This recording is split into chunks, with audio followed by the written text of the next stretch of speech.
Welcome back.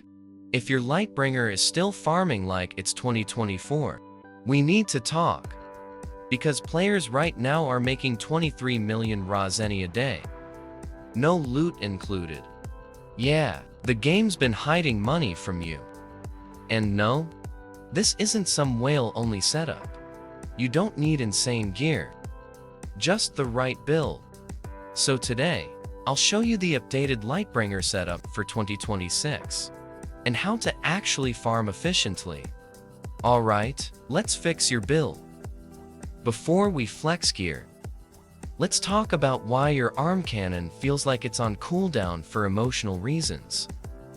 Most of the time, it's because your cast delay isn't hitting the minimum for efficient farming. And if you're not hitting the proper cast delay requirement, your gear doesn't matter.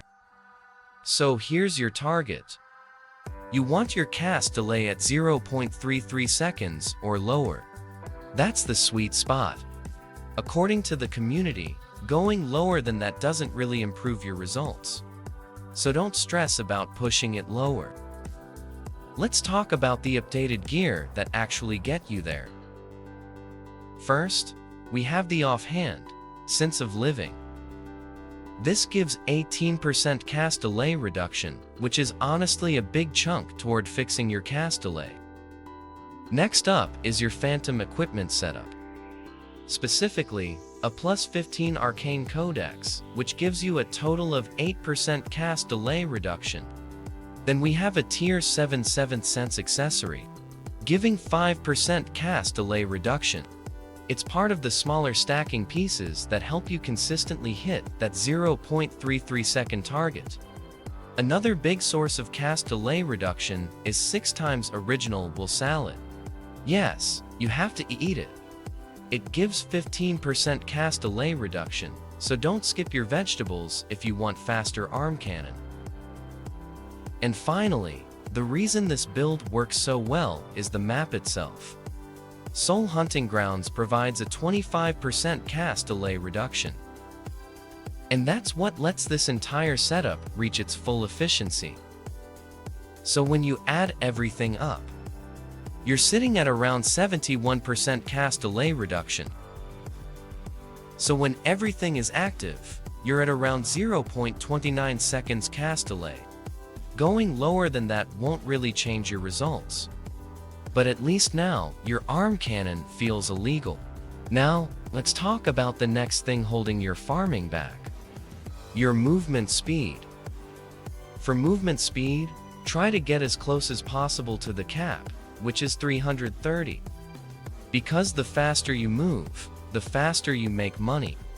In farming, movement speed is basically your second DPS. Alright, let's start with the cards and gear that boost your movement speed. For your foot gear, I'm using the Moonlight Flower Star card. This is one of your main sources of movement speed. For the garment, I'm using the Archer Icarus card, which gives you level 10 Windwalk. For armor, I'm using the Saboteur card for additional movement speed. And finally, the weapon itself. A +5 Heartbreaker upgraded to Tier 5. For the weapon, I'm running 2 Magic Pattern paper cards. Now, if you feel like you're still lacking movement speed, you can use a Smoky Star card on your accessories. But if you're already close to or at the 330 cap, don't waste that slot. At that point, it's better to switch to Zeni Generating card, which I will talk about later. And yes, your rune setup also boosts your movement speed. For skill runes, the only important one for movement speed is the Rapid Armor rune.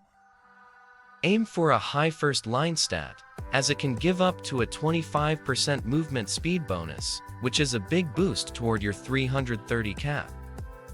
Another rune worth noting is the Arcane Frenzied rune. It gives an additional 10% movement speed bonus at max level. Another thing you need to fix. Remove all 5 change cart nodes in your Azir monument. Because yes, They actually slow you down by 30%. And we're trying to go fast, not carry carts emotionally. Movement speed, done. Now, let's move on to your Zeni generating gachas and cards. This is where the build starts paying you back. For headgear, I'm using Small Secret equipped with a Mistress Star card. Mistress Star card equals long-term Zeni savings. No more shell cost every arm cannon cast. For the face, I'm using the Lucky Red packet. For the mouth slot, I'm using Carp's Wish. For the back gear, I'm running Pablo's Secret. And for the tail slot, I'm using Party Gift Box. So that's all for the gachas.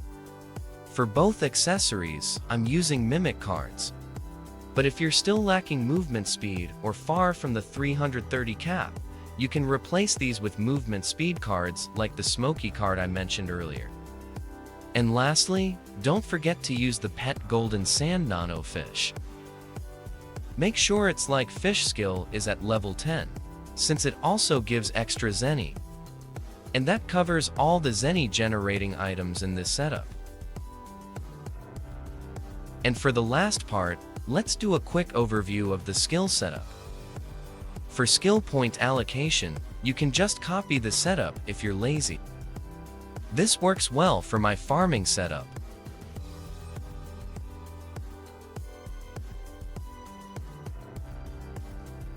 For my prepare for elite setup, I only use skills that increase movement speed.